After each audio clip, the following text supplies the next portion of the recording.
Aloha, welcome back after the Olympic series on the 10th series of the Temple of Surf, the podcast. Today with us from Australia, surfboard shaper Tom Wegener.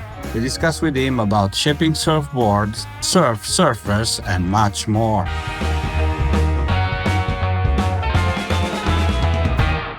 Aloha, Mr. Tom. Welcome to the show. Where are you today? Hello, Alessandro. I am in Queensland, in Noosa Heads, Queensland, which is on the east coast of Australia. And it's a fantastic surfing town. The Noosa points are unbelievable. And I live in a little town called Koroi, about 20 minutes from the coast. And this is where I've been for 25 years. And we have a wonderful little family house and a big old wooden barn where I make surfboards. And it's just a very special place. Yeah, definitely. Noosa is a legendary place for all the surfers in the world. The name of Noosa, it's really like memorable, and everyone in a certain way, if on the America, you need to go to California and to Hawaii to be in those magical places in the world for surfing.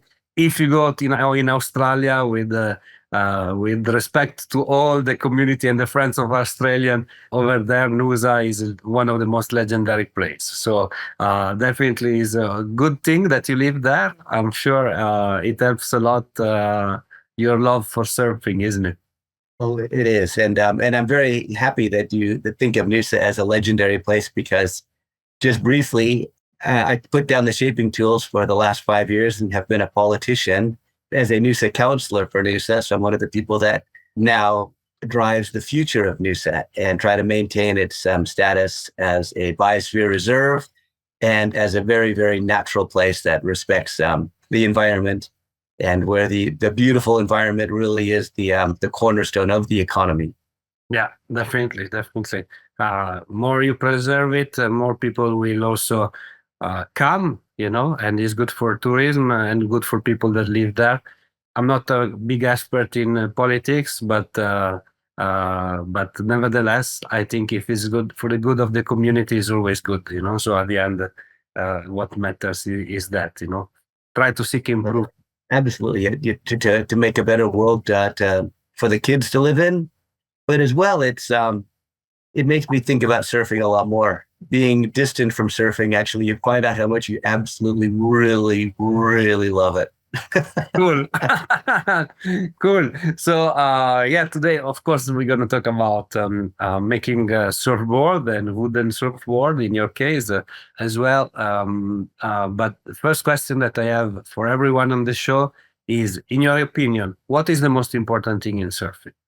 Well, I think the most important thing is your own identity within the surfing world, or as David Rostovich calls it, the surfing organism, because your identity is who you are.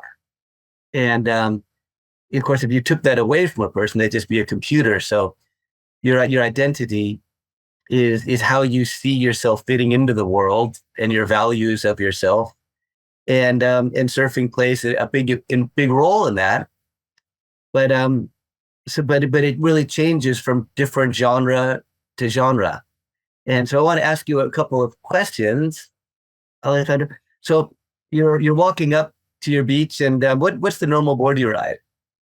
My board, 9.2, long board, single fin, square tail. Usually today I drive a Bing. I ride a Bing Levitator. It's called. Oh, the Levitator, very good, very good. Matt Kilvani's the man, great shaper. Yeah. Well, imagine you come up to all your local guys and you have a boogie board under your arm. Mm. Would you feel different? No, I guess I will feel stoked.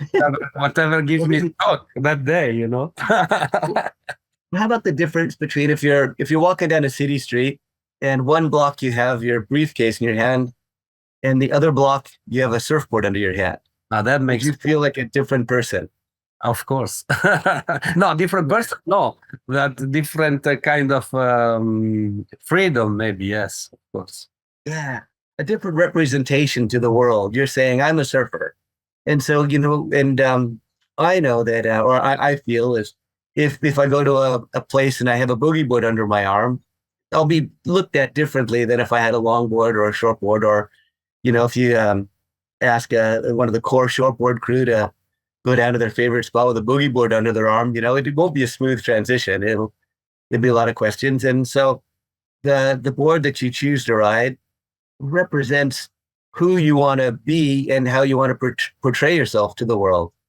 And I think that, to me, I find that very interesting because I grew up in a very polarized surfing culture through the late 70s and 1980s, where longboarding was so uncool that if you saw somebody else with a longboard on the top of the car, you actually waved because you thought there were so few actual longboarders. If you saw somebody riding an old heavy longboard, like I did, like we all of a sudden were like, it was a support group. Like you would talk to each other and say, "Oh my God, where did you get that board?"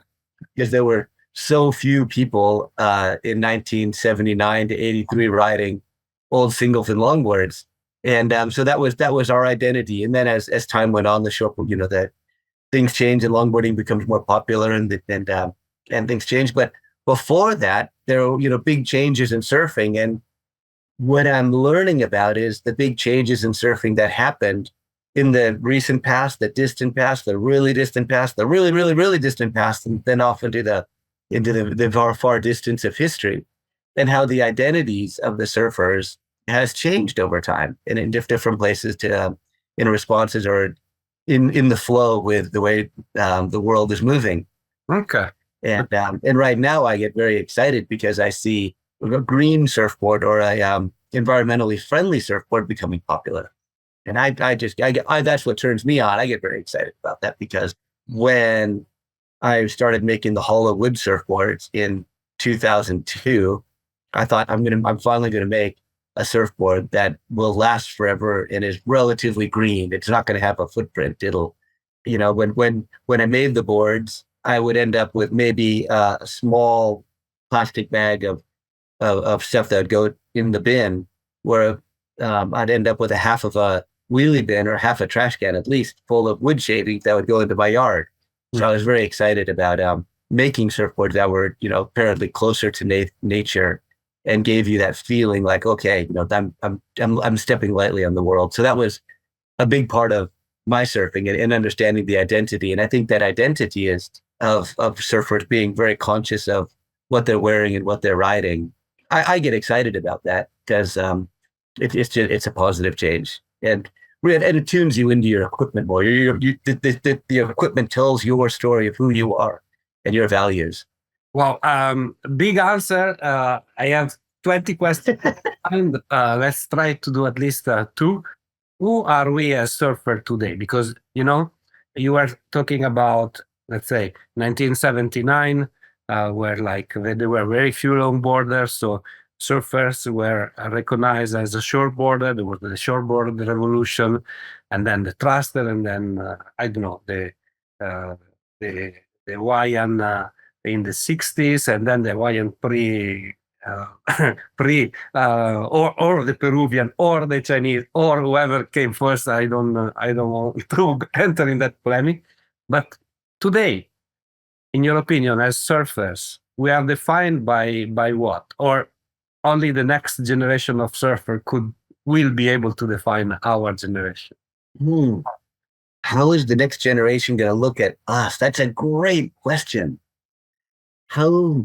I think they'll look at us as who really stood up as individuals and pushed the sustainability thing in a way, making it popular. Who can make that change to make it popular? Because the pro circuit is absolutely welded onto the polyurethane world of lots of boards as they go to the various contests. Where maybe the next generation will be looking at David Rostovich, who is very tuned into making greener surfboards and advancing surfboards with that sort of ethos. What's interesting with Ryan Lovelace he said, "Oh, look, the surfboard shapes have pretty much evolved to a certain point. Like we're just going to be making very small variations." And then he said, "Except for finless." And I said, "Thank you, Ryan, because that is an area that is still the map is not colored in, the book hasn't been written, and there's a very very long history of it being fun and popular. So yeah, I think the next generation of heroes are going to be the manufacturers again, the people like the George Greenows, the Grubby Clarks, the Phil Edwards, the Simmons, the Velzies, that kind of advanced surfboards, but it advanced them on a construction and materials level, and really just changing the whole understanding of what a surfboard was. And I'd love to talk about the Velzy story, and when we get to it, how wildly he changed the concept of surfing. The Nazi story is going to be right after this question. Okay. Talk with Eric Arakawa about innovations on, let's say, sustainable material.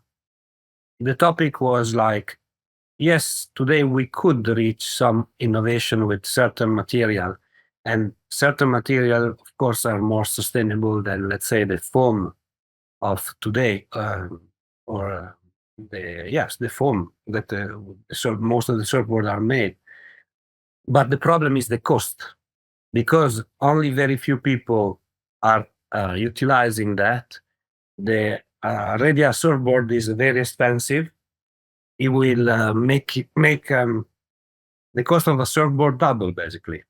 And so not many clients, surfers, would go and buy a surfboard that costs double, even if they know that is made by sustainable material or more ecologically friendly. What do you think about it? I see what he's saying, and it's right. I think there's two sides of a coin here. He's absolutely right if you're coming at it from the way we think about surfboards today and the expectations from a surfboard. You expect your board to ride a head high wave with a nice acceleration off the bottom, hit the lip and return down and do the standard maneuvers in a good fashion.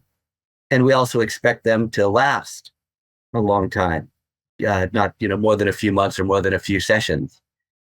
And the other side is, if you surf a board in a different way, you can open yourself up to all sorts of very cheap materials, and you don't have that sort of cost. And I think that I'm hoping that the world kind of switches to the entrepreneurs, the young shapers who look at EPS and the Polonia sheets like the Firewire surfboards and other methods of making surfboards. And the thing is, they probably won't ride exactly like the thrusters, the performance boards, like an Alaia. Alaia is a piece of wood or a piece of plywood. A flat piece of plywood can surf really unbelievably well with the right rider on it, with a surfer that can do it. So the other side is, I'm hoping that there'll be more of an interest through the miracle of social media, where these young people can take very very inexpensive materials and start shredding on them and say, do this in your garage. Let's bring surfboard making back into the garage, back into even if you live in an apartment, an extra bedroom or something, like I've seen lots of people do. Because to me, that's exciting, because that's where innovation comes in. And maybe they won't be going vertical.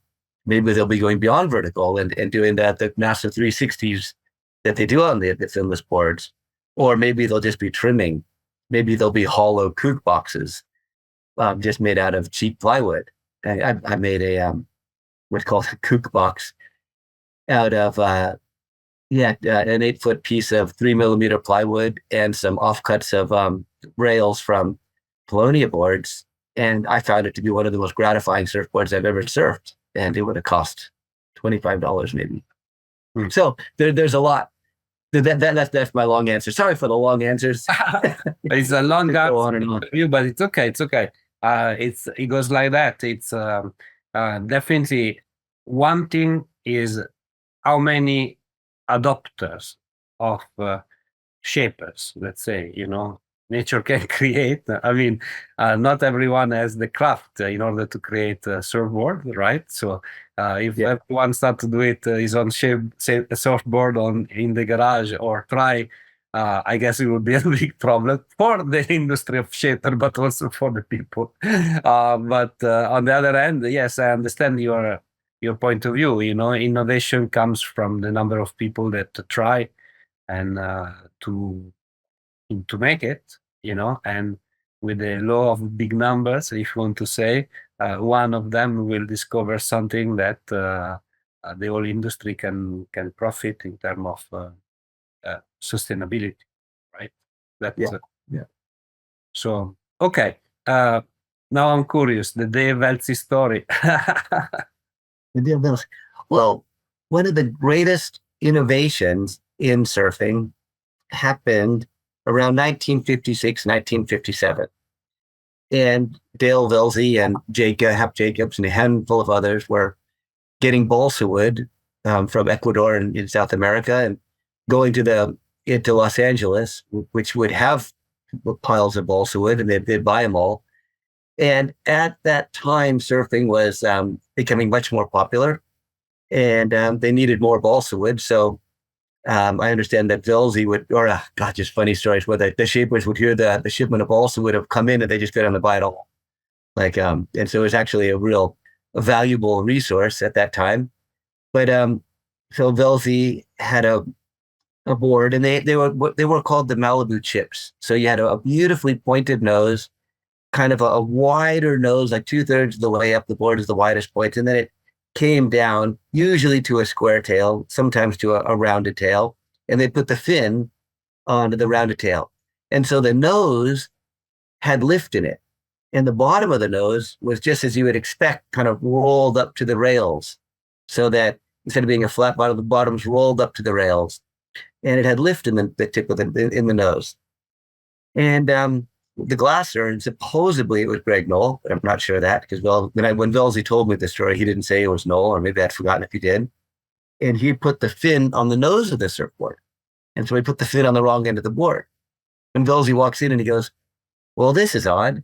You have a wide tail, a narrow nose, and a very soft rail coming up to the deck of the board where the fin is, the exact opposite of the boards that they had, because the boards back then had down rails towards the tail and around the fin." And he paddled it out, and it had such a tight turning radius. All of a sudden, small waves were so much easier to ride. You weren't purling. You could turn. You could turn, walk the nose. And then the neatest thing about that board, which ended up being called the Velzy Pig, was that you would turn and you'd have to take 2 steps forward to get to the nose to accelerate, take 2 steps back and turn.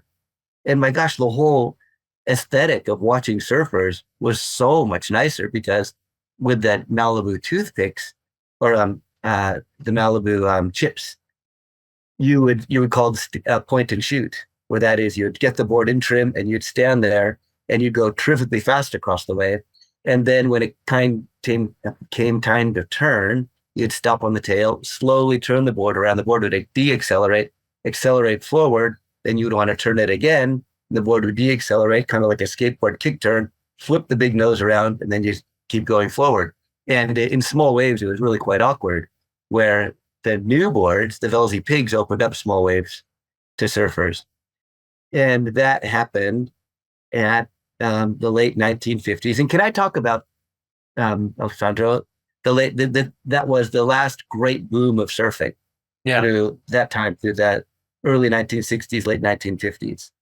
Yeah, fantastic. Yeah, I just wanted to say, like it's a very interesting story because, like, perspective, right? It's like the old boards they were made in a way, you just by mistake maybe put the fin on the other side of the board, and suddenly you have like a total different surf experience that maybe was even better actually in these, as you said, as you described, allowed even to surf smaller waves in a better way. So it's fantastic, no?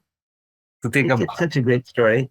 And at first I thought, that's baloney, Um, And when Velzy told me that story, you didn't really have much of an opportunity to even check it because it was before the internet, really, and before the surf museums, or maybe the Huntington had just started, but it was very hard to confirm anything like that. And since then, you can look at pages of the Velzy, the Velzy pigs and the Malibu chips.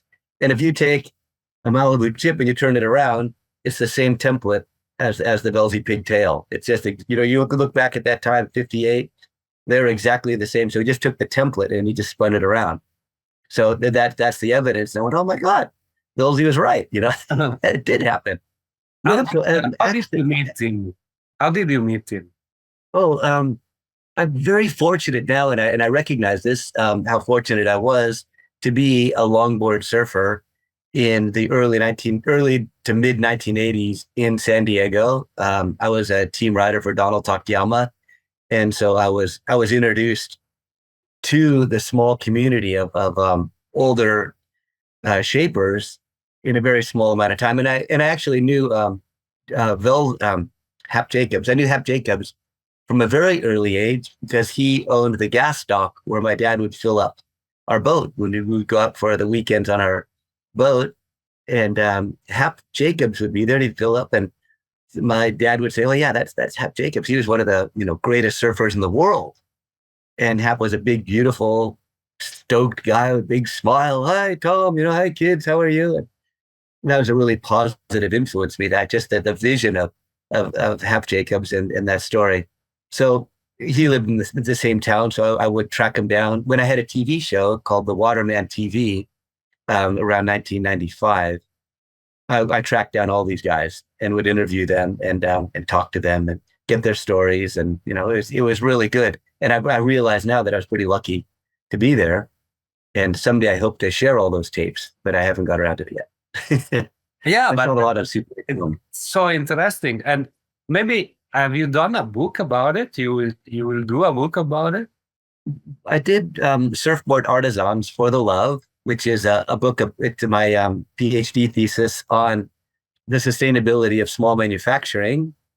And that book was based on, I looked at surfboard making as my thesis because surfboards have bucked the trend as far as manufacturing in the world because everything else is made overseas except for surfboards. Every small town has numerous surfboard makers in there around. And so it's a small industry that's actually rebuffed globalization. So yeah, the long answers, I give such long answers, is I wrote a book called Surfboard Artisans. And on my Instagram, you can just go to the bio and you can go to the website, which is the University of the Sunshine Coast, and follow the links and just download the book. And it has a lot of those stories and a lot of my insights to the rise of Quicksilver and Billabong and that era, and as to why when globalization came about, like all the surfing clothing was made in Australia and then it was exported off to Fiji and other places. Well, the surfboards weren't. The surfboards are still there. They're still being made in the little factories like mine. Wow, I want to now. I will download that book, and fantastic. With pleasure. I need to see. That's the thing about getting really worn out as a surfboard shaper. I think that a lot of great shapers do get burned out, and it's kind of the scourge of the industry. Whatever you do, don't get bitter.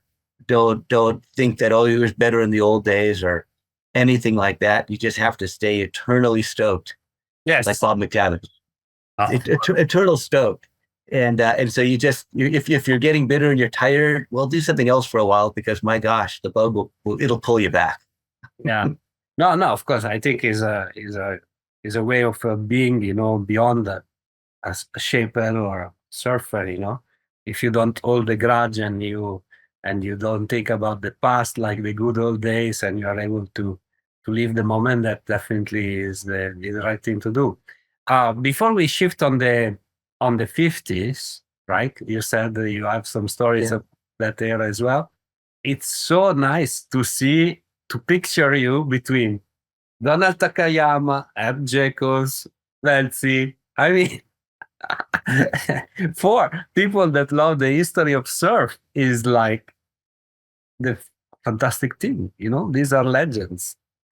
they were very good people. And, we also talk about, getting turfed out a bit by the industry. Well, he went off and went to Montana to become a horse wrangler and a fast car driver. And then he came back to the coast when the coast was ready for him, when surfing was ready for Velzy to come back. He came back with bells and whistles, and to some extent even Greg Knoll did. Like, one of the things that's interesting that I found when I was young in San Diego, and I'm trying to make a name for myself as a surfboard maker and shaper and things, was I got so frustrated that the old legends came back with such a veracity. And it quickly became clear to me that they were actually legends in the 1990s, longer than they were actually making surfboards for. So the turnover in innovation can be very, very fast. I mean, the nose riding era. Like, when you think of nose riding in the golden age of nose riding, how many years do you think it really lasted for? I don't know, maybe 6, 7. Yeah, I think about right. Probably 5, actually. But yeah, it didn't last very long. In Australia, they almost missed the nose riding era altogether because they went straight from Midget Farley's win in the world titles at Manly, more or less on defense, on kind of non-nose. They could nose ride them, but they weren't great nose riders, to the shortboard revolution. While in California, you had Mike Doyle making the Gold Star models and the new wave of nose riders, and that nose riding stuck around. And then by 1967, Nat Young goes to Ocean Beach for the world titles, and he's on a board called Sam, and that's a little 9.3 wafery thing that would be a shortboard relative to the other boards, and just smashed the competition. And that the shortboard revolution started in Australia and it landed there. Of course, they weren't really shortboards as we think of them, but just the concept. That I think the shortboard revolution is a state of mind more than than actual surfing. Because like in for people that love the history of surfing, okay, we all like recognize all these eras, all these progressions, all these moments. But for a normal person, let's say, that doesn't or approach surf for the first time, or doesn't know so much about the history of surfing, the first world champion was 1965, and today we are in 2024. It's not like a lot of time, So when we talk about the short era revolution, the short surfboard revolution, it was limited space of time, like because the time is maybe concentrated in what, 60, 70 years now. It's like 2060, 1965 to 2024 is 60 years. So it's fantastic. Everything is condensed, no? All together. It is condensed, but the first 40 years was very exciting. And I guess the last 20 years has been exciting, but it's been exciting on these funny fronts. The SUPs, didn't exist 25 years ago, basically. Mm-hmm. As a matter of fact, 2004 was the first time I ever saw an SUP. And I looked at that and I thought, huh. And so it was an old Hawaiian guy. I was at Waikiki. And it was when I went to go visit the boards in the Bishop Museum. And an old gentleman walks down the beach with a board and a paddle in his hand. What's this guy doing? And he hops on his board and he paddles out. And then somebody in the shore break said, "What are you doing?" And the old man was a little bit grouchy, and the shorty goes, "Well, I'm so old I can't stand up on a board anymore. I've got to take off standing up." And he paddled off. And I actually watched that. I didn't get the name of the guy, the old guy, but he was a gray-haired guy. And as it turned out, he was a surfer that had been around there for, forever, and couldn't stand up on a surfboard anymore. So he got a paddle. But it wasn't a new thing. Of course, if you look back with the miracle of YouTube, and you look at the Duke Kahanamoku, well, of course, they were stand-up paddling, all over the place back then through Waikiki. And okay, now I've got to launch into something else. I'm so sorry, Alessandro, but if you go to YouTube, there is a little video of Duke Kahanamoku on the front of a hollow paddleboard, and there are 4 girls, 4 ladies on that board. And he's on the very front of the board. And he's standing and they're sitting down and he goes, okay, girls, lie down. So they kind of piled up on top of each other and they lie down. And he's looking at this wave and he's standing in the front 2 feet of this hollow paddleboard and he paddles and he starts paddling and he quickly catches a wave. And he's riding these waves and gets the 4 girls to stand up on the board. And that's on a hollow plywood board. And I look at that and my mind melts. The difficulty of that would be so incredible. That just even the strength of going from no place to 5 people on a board, one of them standing on the nose and paddling into a wave of Waikiki. That's the kind of thing that that excites me, and is the boundaries. And we talk about pushing the boundaries. Well, the boundaries were pushed far beyond. We'd need a high-powered telescope to see where his level of surfing was to be able to do that. So I love that. As a archaeologist, you actually can sort through these things. And the more you know about surfing, sometimes the more you're utterly amazed at what you saw in the past, and especially what you read. No, I'm sorry, that was a side note. No, because it goes together, with the SOP, like you just paddle the same, not the same way, but the inspiration is kind of the same. And when I spoke with Philippe Pomar, the world champion, right? I think he's still is using the paddle board today, because he's like at my age. He said like I need to surf to use the SOP, to surf, and I catch a lot of waves. Then we enter in a very dangerous discussion with the SUP and the surf, so we leave it there. But nevertheless, if that can give you stock, and when you're old, why not? Of course.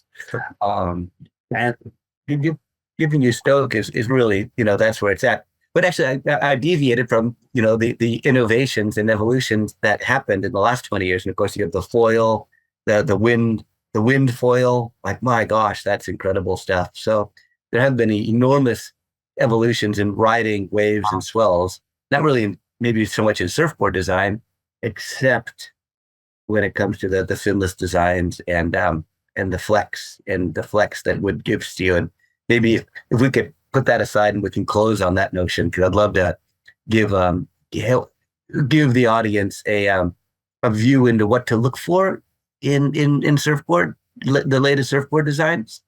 Yeah, I think that there's such an evolution happening right now, and I really want to help the viewers or the listeners see what it is they're looking at. Like when Tom Curran rode the S-wing fin, and it was on Instagram, and he did that first bottom turn in the cutback. I was straight on my phone to Chabi Lafitte in France, because I knew he had something to do with the company. And I just said, send me one. Like, that's it. Like, what Curran surfing is phenomenal. Have you interviewed Curran? Yes, Tom Curran. Yeah, I interviewed him. Okay, we'll put that in the podcast story. It was a super interesting interview. Fantastic person, and actually, we talk about music more than surf.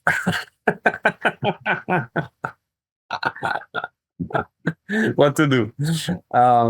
But nevertheless, when we go connecting the dots, like what we're saying at the beginning of the interview, how the next generation will see us.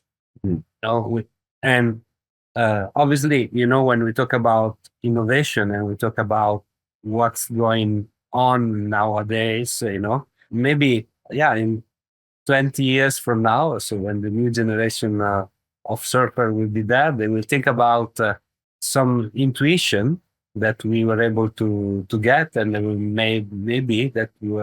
made like surfing better, think about the asymmetric boards, or of course the wooden board as well, that anyway have like a old history and tradition, isn't it? Yeah. And so we talk about the the early days of surfing with the Betsy. We talk about the 60s. Among all the eras of surfing, what is your favorite one? Well, in I have to say, 1920 Okay. may have been the best.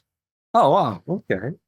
It Why? that was in those years.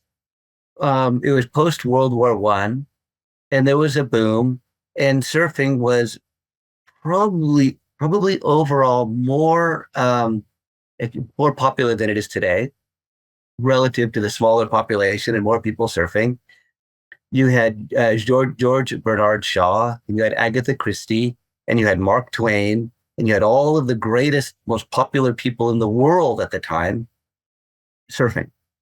And of course, Mark Twain was a bit before them, but they would travel the world. And what is it that's the most exciting thing to see when you travel the world? And that's surfing. And Agatha Christie, who is the second most popular book writer in the world next to the Bible, when she's down in South Africa, she says, "Oh, I just can't wait to take the train down to the beach and go surfing." And Okay. so she would go down there and go bellyboarding. But bellyboarding then was surfing. And bellyboarding really is a big part of surfing, well, especially back then, because one, they weren't great swimmers. Two, the swimwear was more like tents on females. And three, the surf zone went from a dangerous place to a playground. And that was that evolution where all of a sudden you entered the ocean for the public, more or less. And they would write about it, and they would just talk about surfing in absolutely glowing terms. And it was so popular all over the world. In Japan, the emperor said, we want people to go to the beach during the summer and go surfing because it's good and healthy for you. Wow. In the 1920s, you had um, Clara Bow, who was with Charlie Chaplin as one of the most famous silent movie actresses, going to the beach and going surfing and on the cover of magazines surfing. You had South Africa, you had England, in all of Europe, but especially England, really hopping on the craze. And in my opinion, I'm going a bit far out on a limb here, but from what I've seen, that the UK beach culture was so dominant and so amazing, and that aside from Hawaii is on the other end of the spectrum, but in the UK, people all of a sudden had trains, and there was a sort of an uprising in wealth where people could take a weekend or two, go to the beach, and have a beach holiday. And along with that beach holiday, number one was riding a belly board, and they jump in the water. And of course, the stoke from that was life changing, and thousands, like the whole country did it. And the second came the concept of going to the beach as a summer holiday, like the beach holiday, the surfing holiday. And third was clothing. The beach, the girls went from solid woolen clothing that would create a lot of drag and really drown you to bikinis. And the bikini came from France with that, but the smaller, tighter fitting wear that they could go into the water with, and was actually designed for surfing. And Agatha Christie has a comment where she says, "Oh, this is my new, very risque bathing suit, but it sure is a lot more fun to go surfing in this." And that's it. That's this evolution that Billabong, Quicksilver, Rip Curl, well, they wouldn't be here unless that first massive cornerstone was set for the rest of surfing to ride off of. And so I see that as sort of an era, a fantastic era in surfing where there was a brother sisterhood of surfing all over the world. And it was definitely there. And, it's well recorded. So Thank you for sharing this part of the story. I didn't know at all. So very, very interesting 1920s. Okay, it's the beginning of a surf revolution, let's say, and different than the one traditionally portrayed, like with the movies, Widget, right? And Widget and all the Californian story. I like this way of Agatha Christie's and the bodyboard. So and bellyboard, sorry. So it's a very, very, very nice. Please. Can I add one more thing about the belly board? The evolution. I'm very focused on the concept of the evolution of the surfboard. And in 2007, one of my friends, Christian Bailey, was given a board by John Isaac in UK, and I had never known of the belly boards at all with the lifted nose. And he came to me and he goes, "Look at this board," and it was what's called a Crest featherweight, a new ultralight style of belly board with all this flex in it. And in 2007, I had reverse engineered the Hawaiian Alaias and realized that flex was the most important element in the way the surfboards rode. And I thought, oh my gosh, I'm so smart. I've re-engineered the ancient Hawaiian, ethos and surfing and this whole dynamic. And then he walks up with a belly board, and it's the most flexible board I've ever seen. And I said, oh, so I'm the second to have figured this. It's nice, like anyway. Both of you are engineer, let's say. You have this achievement, let's say, to celebrate. And your first board, like the one proper one, let's say, that you surf. What was that? It was a unsigned, unlabeled backyard surfboard, a 6'8" rounded pin, single fin. And I love it because it wasn't whoever made it in the garage. Okay. And had in my era when I grew up in Los Angeles, you made your own surfboards for the most part. Most people bought a locally made surfboard or made their own boards. And I long for that era again. But I love that somebody took the time to do a really nice swirl or splash job on the bottom with the resin, and they glassed it up really good, and they didn't even bother to sign it. And so that's a 6'6", and of course, at that time I could kneeboard on, I could knee paddle it, I could stand up on it without sinking. But can I tell you a quick story of a different era? Please. And so probably 1975, 76, got the surfing bug. I'd already been a boogie boarder, and so I could stand up on a boogie board, no problem. And I've been doing that for years. Finally got the surfboard, now I'm an adult, and went down with my buddy Peter Hilton, and we went down to Surf Palos Verdes Cove. And the Cove, I didn't know it at the time, but has an enormous history in the shadows of surfing in the 1920s, 30s, 40s, and 50s in California. And there was one of the old surfers named Dave Constable, who had surfed with Duke Kahanamoku and was a beach boy, and then came back to Los Angeles in the 40s probably, and worked as an engineer. And there's another guy named Richard Safferty. And so it was just the three of us out at the Cove. Beautiful Saturday, nice shoulder high peelers coming through. Nobody surfed it because it was so uncool to surf that because it was a longboarder's break. So you had to be very, very weren't concerned about your social image if you surfed there. And Richard Safferty was nude. So you had an 80-year-old man, you had two 12-year-old kids, and probably a 35-year-old nude guy surfing this beautiful wave amongst the cliffs, and nobody cared. And it just was such an interesting time. And of course, I was on that surfboard. So the difference of expectation and the surfing world was phenomenally different in 1976. But tell me something, because 6.6 was your first board. Actually, I was picturing in my mind you having like, I don't know, 8 to 10 longboard. I was never picturing you starting on a 6.6. Oh, well, well, longboarding was so uncool that I didn't even see another longboarder. Okay. And but I did watch Endless Summer 1. And of course, back then, the funny thing about Endless Summer 1 and how popular it was it would come up on TV every so often. And so all of a sudden you'd be watching Endless Summer 1 and you would look at Mike Henson surfing and you just blow your mind. And I thought, okay, that's what I want to do. That seems to in my mind, that seemed to fit the waves that I was riding much better than a lot of the other boards that people were riding. So can I tell another story? But yes, but you don't have to ask permission to tell stories. Go for it. So around that same time, probably a year after I'd been surfing the Cove, David Constable's sons came down, and they had old David's old redwood planks. So he had a garage, and I used to look in his garage, and they had a bunch of redwood planks in there. Didn't think anything of it. Just thought, question mark, that's it.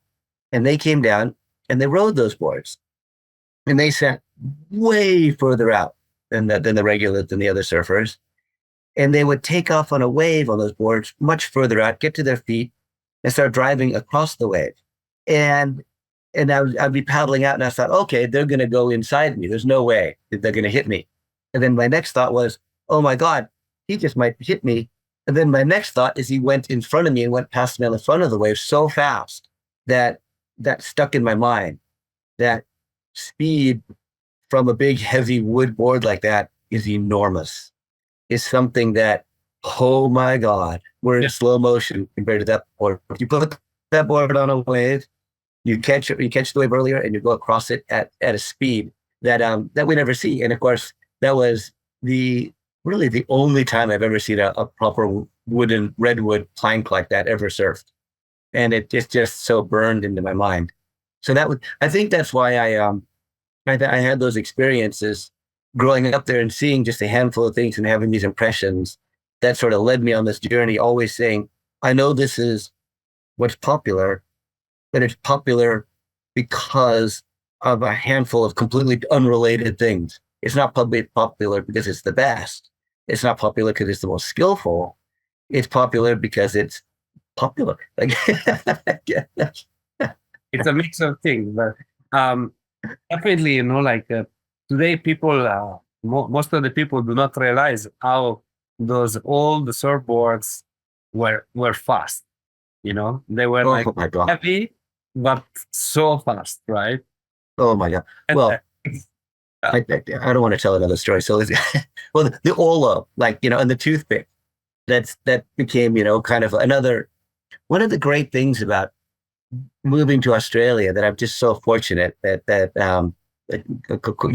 living a life of passion tends to drop you where you want to be, and leaving the practice of law and just throwing fate to the wind and winding up in Australia and buying this house and having all this property and space and 2 sheds to make surfboards, it means that I was able to screw around with things and make a board and have its own space. Having space is a magical thing for a surfboard maker, because you can start a project and then you're over here, we're doing this project, and you're making your money over here.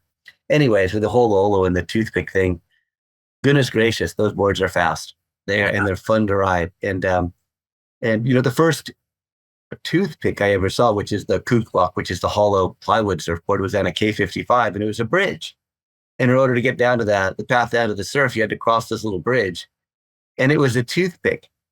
And I remember walking across the bridge again in probably 1976, 77, walking across the bridge and looking down and saying, this is one of those old hollow boards. It's made out of plywood. Look at this, son of a gun. And so that was the first one I ever saw. And it wasn't until the 1990s that I actually saw a second one. And that was the board that Greg Knoll paddled across the channel in the paddleboard races from Catalina to Hermosa Beach. And I'll stop that story there, because it just weaves its way into like 1,000 other stories. For a person that doesn't know about all of surfboard, what makes these boards so special, in your opinion? What makes the board special is that, in my opinion, as a surfboard shaper, I listen very closely to what the surfer wants to do. What is the ultimate thing? Like, okay, you're out there for a year surfing, and there's one thing that you want to do. What is the ultimate thing you want to do with this surfboard? And that's it. And then I can build the surfboard around the perfect moment. So I never really liked making the McDonald's, maybe not the McDonald's, but you're kind of the middle of the road surfboard that does everything, because it's exciting. That's a challenge in itself, making the board for a beginner. But I love, saying, okay, this is the moment where everything comes together, where the board has full confidence. And of course, a lot of the times that's hanging 10 or in my opinion, with one of my boards called the Joker, it was about going straight up the wave, doing a long board with a really tight turning radius so that you can go straight up the face and just keep going straight up and the wave can explode underneath you, kind of turn it around in the air, grab both rails with your hands and just go straight back down again and make it. And so that was my ultimate maneuver on a particular board. So I designed an entire surfboard around doing that. Why not? Why not? And yeah, all those surfboards are very fragile, right? A part of the construction, I guess, but there is like resistance inside that you have to deal with, right? Because I guess the flex of the board is not as normal foam, right? It has different how do you call it? Parts, no? That we need it all together. So I'm not a big expert of that, but I picture that would be very fragile board. I'm wrong or I'm right? Well, sadly, one of the most fragile surfboards is the hollow wood surfboard because when it gets hot and you have to have a bung in it, you have to release the air. Yeah. And if the air gets stuck inside the board, it'll work its way through the wood or whatever and go out through the glass and create a hole. And so I love the hollow wood surfboard. Oh my gosh, they surf so very, very well, but it's just so kryptonite. They don't last long. And I've realized when Bill Wallace, I would speak to Bill Wallace, who made the best toothpicks in the world, and he's a mentor and a great man. And he would just say, "Oh, Tom, they only last 3 years. 3 years, that's it. Then we burn them. We make a teepee out of them on the beach. We burn them." And I really get it now because they surf them hard. If it's hollow wood, it's going to crack. Water's going to get inside of it. It's going to rot. That's just the nature of wood, and it's just temporary. So the other side of that is growing up in the Clark foam era, and it, I'd hate to say it, and I don't want to saying things negative, but with Clark foam, his boards were only designed to last for a few months. They were never designed to last a year. Never, ever, ever.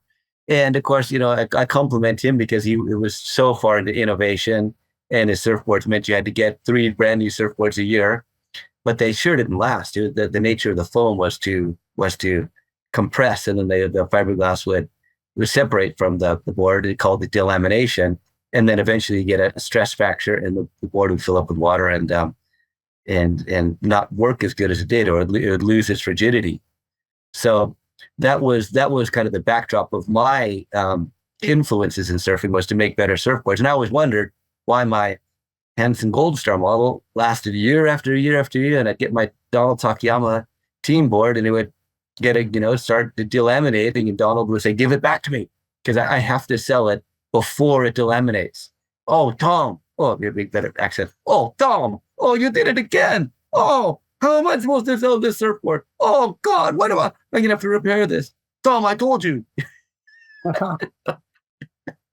So that's kind of the backdrop of my green surfboard concept, is to make a board that lasts a long time. And I think that what that was developed, the Firewire concept of wood over foam. It seems to me that's the best. It's much better. Wood over foam gives you the opportunity for a lively flex, and it's hard to explain, but the wood flex is just the bomb. It's so good, and the fiberglass flex is good for a couple of waves, or a couple of sessions, and then your board will change because as a petroleum product, it's kind of like wax, and it doesn't hold this rigidity, where a good wood will hold this rigidity, and Polonia is just the wood from God. It actually holds its rigidity unbelievably well. Even soaked with water, it still holds its rigidity. So that to me, that's the future. And going back to when I said let's talk about it, the last thing, I think that the dense EPS, or extruded polystyrene foam, along with thin layers of Polonia to create the flex patterns that you want, is the future, and it's so exciting. My gosh, is it exciting! It really has not been explored. It's a wide open, and the thing is, anybody can do it. And I'm so excited that I look at the Instagrams of Majorca crew. What is it? Crazy people from New York or something. And I look at New York and I see the waves. I just kind of go, oh my gosh, that's a really the waves are unusual. And my gosh, give me a chunk of foam and some layers of colonia, and we could make something that'll ride those waves really fun. And I think just anywhere in the world. And I love kind of I love the offbeat places because that gives you the opportunity to make a really customized surfboard for the surf of the area. Sorry, that was a bit of a rant. I'm trying to get away from the rant, so Sandro. Next question. No, it's fantastic. I will listen this for long because, in effect, the whole interview is interconnected. Like it's like we are going to circling around one subject. That is the Polonian surfboard and the importance of, like you said, to have people to try to build them in their own garage, and try to discover what's next in this. And actually, it's a interesting challenge, like definitely out of the scheme, let's say, of current surfboard industry, that is about multiples, is about how light and efficient a surfboard can be.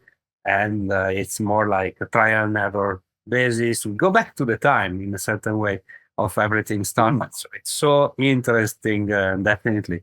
Okay, so we talk about your first surfboard. I would like to finish the interview before the last 6 Q&A session, question and answer, about the surfboard that you are riding today. What is it? Of course, I know the answer, but I want to hear it from you. Okay, well, as you can see, I'm putting my hands in my head in my hands as to try to explain what I'm interested in now is the flex patterns. And so with a finless surfboard, or I spent a lot of time riding Alaias, Bolos, toothpicks, boards without fins on them. And when you ride those, when you catch the wave, it's a different feeling altogether. Because as you catch the wave and the wave lifts up and you're on the face of the waves and you get to your feet, the tail of the board slides down sideways and the board is perfectly parallel with the wave. And when the board is perfectly parallel with the wave, you get instant speed. And it's so magical to get that. And then what I found is the more flex you have in the board, the more control you have going across the wave. When you're on the wave, the board is flexing under your feet. And of course, that's where the great queen, Alaia Kalani, oh God, I always get her name wrong, but her Alaia is in the Bishop Museum, and I felt it and picked it up and measured it twice. And it is so thin that you think it's going to break when you touch it. It's just like paper thin. That's what she was looking for, was that board that flexes under your feet, because they're made out of koa, and koa is very springy. And Willy, the other wood that they used, wasn't so springy. It was more like balsa wood that springs a bit, but not as much. Anyway, so you take off and you start angling sideways. Well, the problem is when you have flex on a surfboard, then when the wave comes up and you're trying to catch the wave, the tail lifts up. And it's kind of a neutral floating thing that goes over the swell of the wave. And so all of a sudden, the more flex you have in the board, the harder it is to catch the silly wave, because the board is flexing so much. You got to paddle and you're taking off late. So then I realized, well, why don't I start putting reverse rocker through the tail of the board? And so as I'm paddling for the wave, the flex in the tail lifts up. And just as I catch the wave, it's actually straight rocker. And that way, I get a boost from catching the wave. I have straight rocker. As I catch the wave and the tail begins to drift down, I will get that same speed. But then as I start going across the wave, the reverse rocker will lift up a little bit. And reverse rocker is faster. I mean, George Greeno says it both within the spoons that he surfed and with the bats, that when you have reverse rocker in your board, you go faster. That's a known. And so I've been working on, you have the reverse rocker, and all of a sudden you have the speed going across the wave. And the speed is really good. You don't, I mean, most people don't know what it, well, on a thruster, you get the speed, you get the acceleration, you get the deceleration, acceleration, deceleration. Where with a finless board, you get acceleration and then you don't get the deceleration. So it's kind of bitching that way. And plus, you get acceleration out of a sliding turn. With a fin board, you do a turn and you project off the turn, but it's not sliding sideways. Where with finless board, it's like you're in a race car and you're sliding around the turn. You're actually drifting, and then as soon as the wheels grab again, then you're just off. It's like that, and it feels really good. It's phenomenally. So that's what I'm working on is the how much reverse rocker, how much flotation to put in the tail, and how to maintain that flex. And it's too hard to talk about how I've managed to get the flex, but my God, was it a long journey. And just one more quick little story. So I was making Global Surf Industries. I told Mark, the owner, that, hey, I need Mark Kelly. I need some foam because I know the foam that you're making is better than the foam in Australia. And he said, how much do you need? And I said, I need 10 10-foot blanks. He goes, okay. So 10-foot blanks show, and I chop them all up and start riding those. And I think, okay, if I put a stringer in them, a stringer or two or three, and then put a piece of plywood on the deck, I'll get flex because one side doesn't have wood on it and the other side does. So you can get the flex, and the stringers actually have the strength. And I paddled out and I break it, but they surf so good. Oh my God, they surf so good. And it's in my if you want to look at my little YouTube videos, they're all there, and probably disjointed now, but I felt the flex. And then the magic was all of a sudden, it took so long, like after a year, imagine that, a year of banging my head against the wall, I realized if you put the wood on the bottom of the board, then the EPS foam will compress on itself and then bounce back with a jolt. Like it's a fantastic thing. You can push EPS in and then it bounces back. And if you put on the water, you put the wood on the bottom of the board, you get the bounce out of the flex, and you don't break it in half as you do your bottom turn. I broke so many boards doing a bottom turn because you just anyway. So that's the ghost that I'm chasing right now is Yeah, but definitely. how to. It's interesting when you describe it, makes me want to surf one as well, so. Well, and they make lousy surfing fun. Like if you look out there and there's a swell coming in and it just ever slightly kind of crumbles a little bit and then it backs off into deep water, you look at that and go, oh my God, I'm going to shred that. I'm going to have so much fun because I'm going to have the speed. The foilers are super fast, but it's kind of in between a foil with that speed, with the ability to cut back and do, be a surfer, not a foiler. Yeah, exactly. Okay, fantastic.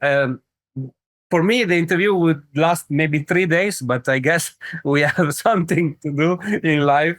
But thank you, because it is fantastic. All the things you're saying are amazing, different total perspective, and a lot of history of surf, which I like very much. But the last 6 questions I ask everyone on the show is a short Q&A. So please answer the first thing that comes up to your mind. Okay. The best surfboard that you ever rode? The Ola. The Ola. Well, maybe it's the best because it's the board of the kings. When they went to Hawaii and they looked at the surfboards, that's the king surfboard. It's okay. Oh, mine is 16 feet long and it's so bloody heavy that I kind of wrecked myself trying to carry it to the beach. Your favorite shaper of all time? Oh, it has to be Donald Takayama. Yeah, he's there's great shapers, but Donald was a surfboard shaper is more than a man, is more than a surfboard maker. They're actually an icon, and they have to they actually have a social contract, I think, to be cool, to be great, because if God gives you the gift to be able to understand and see surfboards, there's a lot more to it that you actually need to yeah. But I was just going to a long story behind that, so let's go to the next question. But I will before the next question, I will take now the time to ask you a short or not memory of Donald from your perspective. What is the best memory that you have about this incredible man? Oh, he was just generous. He would give you everything if you wanted. Like there's nobody that ever gave more to life than Donald Takayama. His barbecues, his giving surfboards, his generosity. Like with Rel Sun had cancer, and she was in Texas. And as soon as he heard that, he said, "Oh, how am I going to do this? What am I going to do? Okay, I'm going to have a surf contest." But Donald, the Oceanside Longboard contest is the next weekend, and he said, "I don't care. We're going to have a fundraiser for Rel Sun this weekend." So of course, all of the great surfers came and they showed up, and Donald put on this massive contest for Rel Sun, and then the next weekend it was the Oceanside Longboard Festival, which was a huge contest. And so it didn't matter. He just said, "This is what I know best. This is what I'm going to do. I'm going to raise a lot of money for Real Son's cancer treatment." But I mean, that's just him. He was just a wonderfully generous man, and I think his generosity it overshadows everything else. But he was, of course, the greatest. A great. There's no greater surfboard shaper than Donald Takayama as well. But that just love. His heart must have been so bloody big. Thank you. Thank you for sharing this. It's important, I think, people to know and to remember him as a legend, as he was, of course, but as a legendary man, that definitely a person that definitely he was and he is still today. Personal question, your favorite song or kind of music? Oh, it's funny. I have a playlist, and it's called Tom's Party. And but in between all the great songs, are classical songs. And so I don't really have a particular genre. I think Papa Bell's Canon is the greatest song. Like that, to me, that's my surfing song. When I would, like, sometimes I hear people they have their headphones on before a contest. Before my contest, I got my headphones on, Papa Bell's Canon.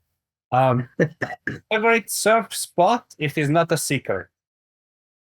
Well, here I am in Noosa, being a politician representing Noosa, like Tea Tree. Like as Bob McTavish said, surfing Tea Tree is like having a cup of tea with God. Okay. It's just a phenomenal. It's not pipeline. It's not a big wave, but it's a wave with character. It just it oozes its personality. Like it's almost like it's God's wave because it changes all the time. The way the sand moves, but it just is phenomenal in its length. It's a long ride as well, but it's there's a beginning, middle, and probably 6 different sections to it that you have to negotiate each of them. And of course, all 6 change, from day to day. So it's the most dynamic little wave, but it's a little wave. It's great for me. I'm old. I'm not gonna go fight it out with a crowd in triple overhead surf anymore. I'm pretty happy to surf Tea Tree. Okay. Favorite surfer of all time? This is a hard one, and there's of them, David Rostovich comes at the top, but you know what? Joel Tudor. Like, I've known Joel, and as controversially as he is, and as much as I disagree with him with just about everything, held true to his word, true to his soul. Like, my God, Joel Tudor is solid. And, it's kind of funny because he's not a Donald Takayama. He's kind of the polar opposite. But he's just so fantastic in that is true to surfer. And he's just, I love that he's still active. He has an opinion about everything. I don't know. I mean, that might change tomorrow. I mean, David Rostovich is great. Phil Edwards is amazing. Donald Takayama is amazing. There are terrific surfers out there, and a lot of my favorite surfers, are not great surfers. Like babbling. Okay, come on, put the brakes on, Tom. But I loved Derek Hines' article in the Surfers Journal. Did you see that where he had the top 100 surfers? Yes, I saw, but I don't remember the exact list. What he said as that was a fantastic list. I think Derek really that's his greatest achievement is that list. Just the thought behind it, and really looking at surfing, from a very very very the authority. Like he is an authority on surfing, and to come up with that list and the rationale behind it is just phenomenal. I just love it. I love the grit. Like there's the polished surfers, there's the contest surfers, and then there's the gritty surfers. And I'm always kind of leaning towards the gritty surfers. And of course, Joel, he's 40 grit, man. Okay. The last question is a little bit unusual. I'd like to know your best relationship advice, where you can answer a romantic relationship, friend relationship, relationship with the ocean, whatever you like. Oh, well, surfing is the peak experience. Like that's it. The rest of your life revolves around surfing. And at that peak moment, like when I'm shaping surfboards, I ask, what is it that you want to do? And I'll make a surfboard around that peak moment. Well, around your life, what is that peak moment in life? Aside from that aspect, going out and surfing with your partner is the best thing. Because surfing is the best thing in your life. And if you can surf with your partner, with your soulmate, hallelujah. I forget what the question is, but I know what the answer is going surfing. Advice will be, the best relationship advice will be to go surfing with your... If your partner isn't a core surfer and doesn't really like standing up on surfboards, get some belly boards and go surfing with your partner on belly boards and enjoy the waves, so that at least they're clued into what you're all about. They kind of get it. If they can enjoy riding a wave in its simplest yet most advanced form, if they can ride to the shore and if they dig it, and if you can build a relationship or a kind of a fun things that you do with your life, what you do when you're having fun, and if riding a belly board is in there, well, you'll do well, because it is so great. It's that common language. It's just like all of a sudden you're on the level playing field when it comes to surfing. And I think that's really, really important for your love life. It just, yeah, you share the most intimate experience riding waves. Yeah. Thank you, Mr. Tom, for being on the show with me today. I look forward to talk to you very soon. Thank you, Alessandro. You're the man. Thank you so much for doing what you do. Thank you so much. Bye.